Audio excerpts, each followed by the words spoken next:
បាទជំរាបសួរបងប្អូនទាំងអស់គ្នាថ្ងៃនេះខ្ញុំមានព័ត៌មានសំខាន់មួយនិយាយអំពីកុមារកើតជំងឺទឹកនោមផ្អែមដោយសារតាមរយៈនេះខ្ញុំបានដើរសម្ភាសបងប្អូនយើងនៅក្នុងเพจជួយគ្នាហើយជាពិសេសអ្នកដែលខ្ញុំបានដើរទៅជួបដំបូងផ្សព្វផ្សាយដំបូងហ្នឹងគឺអ្នកកើតជំងឺទឹកនោមផ្អែមទី1គឺនាយឆ្លាំងតែម្ដងដែលជាមិត្តសិល្បៈរបស់ខ្ញុំហើយគាត់បានកើតជំងឺទឹកនោមផ្អែមហើយឥឡូវនេះគាត់កំពុងតែព្យាបាលហើយបន្ទាប់មកទៀតគឺបងតាក់ស៊ីដែលកំពុងតែកើតជំងឺទឹកនោមផ្អែមធ្ងន់ធ្ងររហូតដល់កាត់ម្រាមដៃម្រាមជើងតស៊ូដើម្បីរស់យូរឆ្នាំមកហើយ20ឆ្នាំហើយដែលគាត់តស៊ូរស់នឹងជំងឺទឹកនោមផ្អែមហើយទៅពេលហ្នឹងហើយដែលខ្ញុំកាន់តែសិក្សាទៅខ្ញុំស្រាប់តែឃើញព័ត៌មានកុមារយើងក៏កើតជំងឺទឹកនោមផ្អែមដែរបងប្អូនខ្ញុំសង្វេគមែនតើនិយាយតាមតង់ចង់និយាយថាចំនួនពួកខ្ញុំកើតមកគឺអត់ដែលឮថាកុមារកើតជំងឺទឹកនោមផ្អែមទេប៉ុន្តែរហូតដល់បច្ចុប្បន្ននេះគឺមានហើយបងប្អូនមានយ៉ាងពិតប្រាកដហើយតាមការសិក្សាស្រាវជ្រាវយើងមើលឃើញនៅក្នុងព័ត៌មានមន្ទីរពេទ្យគុណធម៌ផាហ្នឹងគាត់បាននិយាយថាតាំងពីឆ្នាំ97មករហូតដល់បច្ចុប្បន្ននេះក្មេងកុមារដែលកើតជំងឺទឹកនោមផ្អែមទៅព្យាបាលហ្នឹងមិនក្រោម700នាក់ទេបងប្អូនបាទគឺពិតតែវាយូរឆ្នាំហើយមាន700នាក់ប៉ុន្តែវាសង្វេគមែនតើខ្ញុំចង់និយាយថាអ្វីដែលខ្ញុំកាន់តែទទួលស្គាល់ហ្នឹងគឺអ្នកចិត្តខាងក្បែរផ្ទះរបស់ខ្ញុំក្មេងដែលខ្ញុំធ្លាប់ឃើញគាត់ទៅរៀនមកផ្ទះគាត់លេងជុំគ្នាហើយទីបំផុតបានឮដំណឹងថាគាត់ដួលសន្លប់ហើយឪពុកម្ដាយគាត់បានប្រាប់ថាគាត់កើតជំងឺទឹកនោមផ្អែមប្រភេទហៅកម្រិតដំណាក់កាលទី1នោះពេញបាត់ថាដំណាក់កាលទី1មែនប៉ុន្តែក្នុងនាមខ្ញុំជាចិត្តខាងហើយក្នុងនាមជាឪពុកម្ដាយមិនដឹងថាគាត់សង្វេគប៉ុណ្ណាដែលមិននឹកស្មានថាកូនគាត់ទៅជាកើតជំងឺទឹកនោមផ្អែមដូចមនុស្សចាស់អញ្ចឹង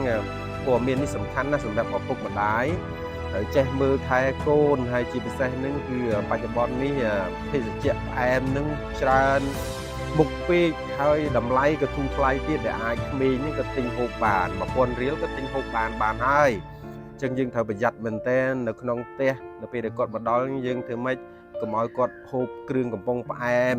ញឹកពេកហើយតាមដាននៅសាលាក៏ដូចគ្នាហើយសង្ឃឹមថានៅសាលាហ្នឹងកុំឲ្យលក់ភេសជ្ជៈផ្អែមច្រើនពេកដើម្បីកុំឲ្យក្មេងហ្នឹងគាត់ញ៉ាំច្រើនពេកធ្វើឲ្យគាត់មានបញ្ហាសុខភាពរហូតដល់កើតជំងឺទឹកនោមផ្អែមដោយមិនដឹងខ្លួនបាទនេះជាចំណុចមួយសំខាន់ដែលខ្ញុំ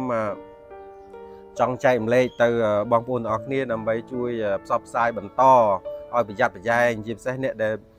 មានកូនឪពុកម្ដាយនឹងសំខាន់ជាងគេដែលក្មេងគឺជាតំពាំងស្នងរស័យក្មេងគឺជាថ្នាលមួយដែលយើងបណ្ដុះបណ្ដាលគាត់ឡើងដើម្បីឲ្យគាត់មានអនាគតល្អហើយគាត់នឹងតស៊ូរៀនសូត្រខ្លាយទៅជាបុគ្គលល្អជួយជាតិយើងទាំងអស់គ្នាតែបើសិនជាគាត់អត់ទាន់បានអីផងគាត់នៅក្មេងអាយុតែ10ឆ្នាំជាងគាត់កើតជំងឺទឹកនោមផ្អែមហើយតែសុខភាពខួរក្បាលគាត់នឹងទៅជាយ៉ាងណាដូច្នេះសូមបងប្អូនមេត្តាប្រយ័ត្នប្រយែងមែនទែនជួយមើលថែកូនយើងឲ្យបានល្អដើម្បីឲ្យកូនយើងមានសុខភាពល្អខ្លាយទៅជាបុគ្គលល្អជួយជាតិយើងទាំងអស់គ្នាហើយសូមអរគុណបងប្អូនដែលបានតាមដានเพจជួយគ្នាកន្លងមកហើយសិនជាបងប្អូនពេញចិត្តនៅបេសកកម្មเพจជួយគ្នាដែលខ្ញុំបាន